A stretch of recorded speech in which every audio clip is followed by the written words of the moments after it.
আজকে আমি চলে এসেছি উচ্চ মাধ্যমিকে যারা এবছর পরীক্ষা দেবে, অর্থাৎ যারা 2025 সালে যারা উচ্চ মাধ্যমিক পরীক্ষার্থী, তারা অতি সহজেই কিভাবে ইংলিশ সাবজেক্টে যাতে ভালো নাম্বার কিভাবে পাওয়া যায়, সেই নাম্বার ফরম্যাট এবং তোমার সম্ভাব্য নাম্বার, এক্সপেক্টেড নাম্বার তোমরা কীভাবে কতটা পেতে পারো, সেটাই আমি তোমাদেরকে এই অরিন্দম এক্সক্লুসিভ চ্যানেলে আমি মৃণালকান্তি কপাট ইংলিশ MA আমি তোমাদের কাছে বিশ্লেষণ করব। আজকে উচ্চ মাধ্যমিক পরীক্ষায় তোমরা ইংলিশে কিভাবে একটা ভালো নাম্বার পেতে পারো।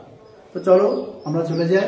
প্রথম আমাদের জেনে নিতে হবে ইংলিশে আমাদের এখন যে 12-এর যে সিলেবাস আছে, সেই সিলেবাসে আমাদের 5টা হচ্ছে সাবজেক্ট আছে, 5টা বিষয়ের উপর আমাদের পড়তে হবে। কি কি বিষয়?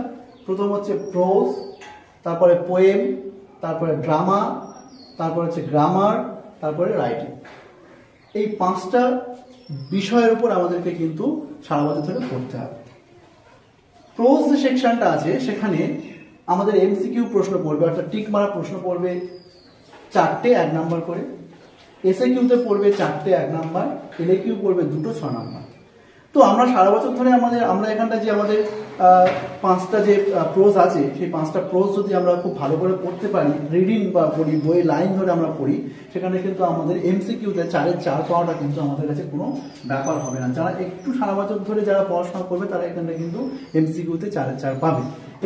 SAQ-টা একটু সমস্যা হলে হতে পারে, সেখানটায় আমি যদি ধরি যে এখানটায় 2টো প্রশ্ন তোমরা করতে পারবে, হ্যাঁ, তাহলে আমি এখানে যদি দুটোই ধরি তাহলে 2 এখানটায় পেতে পারবে।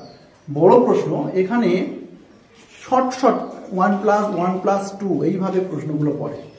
তো এইরকম যখন প্রশ্ন পড়ে, আমরা সব প্রশ্ন হয়তো একটা 6 নম্বরের প্রশ্নেই আমরা সবটা হয়তো পারি না, কিন্তু কিছু কিছু প্রশ্ন আমরা পারি। তো সেখানে আমি 12-র মধ্যে অনায়াসে কিন্তু এখান থেকে 6 থেকে 7 আমরা তুলে নিতে পারি। আমি 6 যদি ধরি 6, তাহলে এইখান থেকে প্রোজ সেকশন থেকে তোমরা কিন্তু 12 এখান থেকে কিন্তু তোমরা অনায়াসে 20-র মধ্যে 12 কিন্তু পেয়ে যেতে পারো। তা আমরা এক্সপেক্টেড নাম্বার যেখানটা আছে তাহলে আমি লিখে নিতে পারি 12 এখান থেকে কিন্তু অনায়াসে, খুব কম পড়াশোনা করেই কিন্তু আমরা 12 এখানে পেয়ে যেতে পারি। ঠিক সেম ওয়েতে পোয়েমটা হয় কি, সারা বছর ধরে পোয়েম যদি পড়ি আর 4টে পোয়েমের মধ্যে একটা পোয়েমের টাইটেল আগের বছর পড়ে যায়, বাকি 3টে টাইটেল যদি আমরা সারা বছর ধরে মুখস্থ করি তাহলে কিন্তু বড় প্রশ্নটা আমরা এখান থেকে কমন পাবো। আর কিছু সাজেস্টিভ কিছু প্রশ্ন আছে, সেই প্রশ্নগুলো যদি টুকটাক একটু তোমরা লক্ষ্য করো, বা এই পরবর্তীকালে অরিন্দম এক্সক্লুসিভ চ্যানেলে তোমরা লক্ষ্য করো, এখানটা সাজেস্টিভ ইংলিশের সাজেস্টিভ প্রশ্ন দেওয়া হবে। সেই সাজেস্টিভ প্রশ্ন যদি তোমরা করো তাহলে তোমরা দেখতে পাবে এখান থেকে কিন্তু এই 6 নম্বরের মধ্যে তোমরা কিন্তু একটা বড় প্রশ্ন তো অবশ্যই কমন পাবে, আর একটা পেলেও তোমরা পেতে পারো, 2টো প্রশ্নই কমন তোমরা হয়তো পেয়ে যাবে। তো সেখান থেকে আশা করি কবিতায় আমরা যদি ধরি সেখান থেকে কিন্তু 8 পাওয়াটা কবিতার প্রশ্ন কিন্তু কোনো ব্যাপার হয় না, খুব সহজে একটু পড়াশোনা করলে, সাজেস্টিভ ওয়েতে একটু পড়াশোনা করলে 8 হয়ে যায়। বাকি এখান থেকে MCQ-তে আমি 4-এর 4 অবশ্যই দিতে পারি, 4 অবশ্যই পাওয়া যেতে পারে। আর হচ্ছে এখানে আমি SAQ-তে একই রকমভাবে আমি যদি 2ও ধরেছি, তাহলে এখান থেকে 8×2 10 আর 14, তাহলে আমি এক্সপেক্টেড নাম্বার আমি হচ্ছে পোয়েম থেকে আমি 14 নাম্বার পেতে পারি। নাটকটা সারা বছর আমরা যদি টেক্সটটা রিডিং পড়ি তাহলে আমরা MCQ-টা 4-এর 4, যদি 4-এর 4-রাও না হয় আমি একটু কম ধরলাম, আমি এখানে 3 ধরলাম, 3টে আমি অবশ্যই করতে পারবো। আর হচ্ছে যদি 3টে ক্যারেক্টার আছে, একটা ক্যারেক্টার আগের বছর পড়ে যায়, যেটা আগের বছর পড়ে গিয়েছে সেটা বাদ দিয়ে যদি করা যায় তাহলে 2টো ক্যারেক্টার পড়ে থাকে, সেই 2টোর মধ্যে যদি 2টোই ভালো করে করা যায় তাহলে একটা অবশ্যই পড়ে। তাহলে 6-এর মধ্যে তুমি যতই খারাপ লেখো তুমি সেখানে 3 কিন্তু অবশ্যই তুমি পাবে। তাহলে আমি এক্সপেক্টেড নাম্বারে আমি লিখতে পারি কত? 6 আমি কিন্তু দিতে পারি।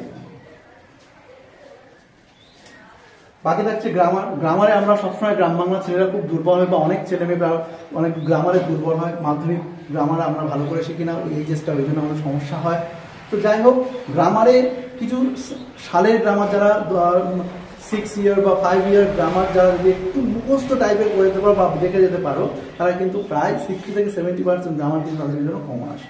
তো এখানটা আমি 10-10-এর মধ্যে গ্রামার যদি সালের গ্রামারগুলো যদি ভালো করে প্র্যাকটিস করা যায়, 4-5টা অন্তত মেরে দেওয়া যায়। সুতরাং 10-এর মধ্যে 5 কিন্তু অবশ্যই এখানে পাওয়া যায়, যদি একটু ভালো করে যদি তোমরা দেখো তাহলে কিন্তু 5 অবশ্যই পেয়ে যাবে। তাহলে আমি এক্সপেক্টেড নাম্বার আমি এখানে 5 ধরলাম, 5 আমরা পেতে পারি। রাইটিং আমি বলবো সবসময়ের জন্য 3 রকমের রাইটিং পরে, প্রেসিস রাইটিং, রিপোর্ট রাইটিং আর হচ্ছে লেটার রাইটিং। লেটার রাইটিং তোমাদের হচ্ছে ফর্মাল লেটার হচ্ছে অফিসিয়াল এডিটোরিয়াল। আগের বছর যেহেতু অফিসিয়াল লেটার পড়ে গিয়েছে, এবছর ভেরি ভেরি ভেরি ইম্পর্টেন্ট হচ্ছে এডিটোরিয়াল লেটার। সুতরাং তোমার এডিটোরিয়াল লেটার ভালো করে পড়বে। এডিটোরিয়াল লেটারে দেখবে বিভিন্ন বইতে দেওয়া আছে সামন পেজ, ইন্ট্রোডাকশন, কনক্লুশন, বা বিভিন্ন তোমার স্কুলের বা যেগুলো প্রাইভেট টিউশন মাস্টারের কাছে পড়বো, পরবর্তীকালে তোমার এই চ্যানেলের মাধ্যমে পেয়ে যাবে এডিটোরিয়াল লেটার কীভাবে লিখতে হয়। সামনে যে ইন্ট্রোডাকশন, কনক্লুশন, এই দুটো জানলে বা ফরম্যাটটা তোমরা জেনে নিলে অতি সহজেই কিন্তু এডিটোরিয়াল লেটার লেখা যায় বিষয়ভিত্তিক। সুতরাং সেখানটায় যদি আমরা ফরম্যাটটা ঠিকঠাকভাবে পূরণ করতে পারি, 10-এর মধ্যে কিন্তু অনায়াসে আমরা 4-5 পেয়ে যাবো। আর একটু যদি আমরা সাবজেক্ট ওয়েতে লিখি, আমরা কিন্তু সেখানটায় 6-7টা পেয়ে যাওয়া কোনো ব্যাপার না। আমি ধরে দিলাম যে আমরা সাবজেক্টটা পারলাম না ঠিকঠাকভাবে, যদি ফরম্যাট মেনটেন করে যদি একটু লিখি, আমরা কিন্তু 10-এর মধ্যে 5ই আমরা কিন্তু এখানটায় পেয়ে যেতে পারি।